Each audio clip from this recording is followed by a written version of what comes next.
لا یؤمن احدکم حتی اکون احب الیہ من والدہ وولدہ والناس اجمعین۔ فرمایا تم میں سے کوئی شخص کامل ایمان والا نہیں ہو سکتا جب تک میں اسے اس کے والدین، اس کی اولاد، والناس اجمعین، تمام لوگوں سے زیادہ میں محمد محبوب نہ بن جاؤں۔ جب تک میں سب سے آگے نہیں ہوں، میں سب سے زیادہ عزیز نہیں ہوں، تب تک تم میں سے کوئی شخص کامل ایمان والا نہیں بن سکتا ہے۔ جب یہ بات حضور علیہ السلام نے ارشاد فرمائی تو حضرت عمر رضی اللہ تعالیٰ عنہ فوراً عرض کرتے ہیں کہ حضور آپ مجھے میری اولاد سے بھی زیادہ عزیز ہیں، آپ مجھے میرے مال سے بھی زیادہ عزیز ہیں، آپ مجھے میرے والدین سے بھی زیادہ عزیز ہیں، لیکن حضور آپ مجھے میری اپنی جان سے زیادہ عزیز نہیں ہے۔ جو دل کی کیفیت تھی وہ نوک زباں پہ لے آئے، چونکہ حضرت عمر رضی اللہ تعالیٰ عنہ تو جانتے تھے کہ جو پیمانہ یہ بیان کر دے پیمانہ وہی ہے، اور جب تک اس پیمانے پہ آؤں گا تو بات بنے گی نہیں۔ اب حضور نے بتا دیا تو اٹھ کے چپ کر کے تو جا نہیں سکتا، چونکہ جو محبوب جن کی وساطت سے ایمان ملا ہے اگر مکمل ابھی تک نہیں ہوا ہے تو پھر یہ دکھڑا بھی انہی کو عرض کر دیتے ہیں۔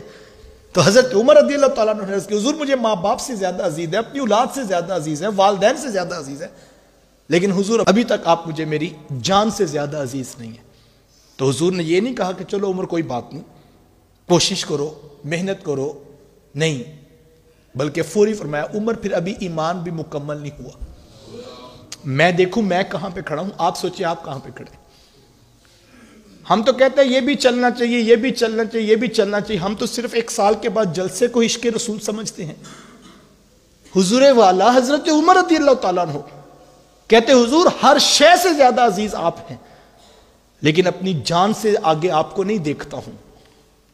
تو حضور نے یہ نہیں کہا کہ چلو کوئی نہیں، چلتا ہے سب چلتا ہے، سب نہیں چلتا صاحب، جب ان کی بات آتی ہے تو پھر بات انہی کی چلتی ہے، جب کلمہ ان کا پڑا ہے سر سے لے کر پاؤں تک پھر انہی کا ہو کے جینا ہوگا۔ آمنوا ادخلوا فی السلم کافہ، اے ایمان والو اسلام میں آئے ہو تو پھر پورے پورے آ جاؤ۔ سب کچھ نہیں چلے گا، ہمارے یہاں کہتے ہیں کہ سب چلتا ہے، سب نہیں چلتا صاحب، دنیا میں چلتا ہے، ان کی چوکھٹ میں سچا اور کھرا چلتا ہے، اخلاص برا چلتا ہے۔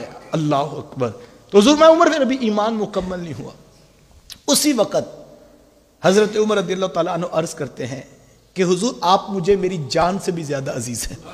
اللہ اکبر۔ حضور مسکرائے اور حضور میں الان یا عمر، عمر مبارک ہو اب بات بن گئی ہے، عمر مبارک ہو اب بات بن گئی ہے، الان یا عمر، عمر اب بات بن گئی۔ یہاں بڑا خوبصورت نقطہ محدثین نے اٹھایا، کہا کہ ابھی ایک لمحہ پہلے یہ کہہ رہے تھے کہ حضور آپ جو ہے وہ جان سے زیادہ عزیز نہیں ہیں، اور دوسرے لمحے یہ عرض کرتے ہیں کہ حضور آپ مجھے میری جان سے بھی زیادہ عزیز ہیں، جبکہ ان دو لمحوں کے درمیان کوئی تبلیغ نہیں ہوئی، کوئی واضح نصیحت نہیں ہوا۔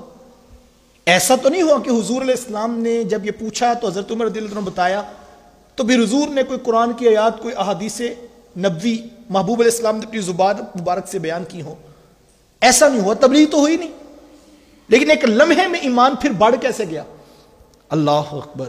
تو محدثین فرماتے ہیں حضور علیہ السلام کی گفتگو بھی دلوں کے زنگ اتارتی ہے اور محبوب کی نگاہ کریمانہ بھی زنگ اتار دیتی ہے۔ کہا جب پہلے کہا کہ آپ مجھے میری جان سے زیادہ عزیز نہیں ہیں تو پھر حضور جانتے تھے کہ ابھی جان سے زیادہ عزیز ہونے میں کون سا دیر لگے گی، نگاہ کرم کی تو ایمان کا لیول بڑھ گیا، فوراً عرض کرتے ہیں کہ حضور آپ مجھے میری جان سے بھی زیادہ عزیز ہیں۔ اللہ، ان کی نگاہ میں بھی کوئی آ جائے تو کام بن جائے۔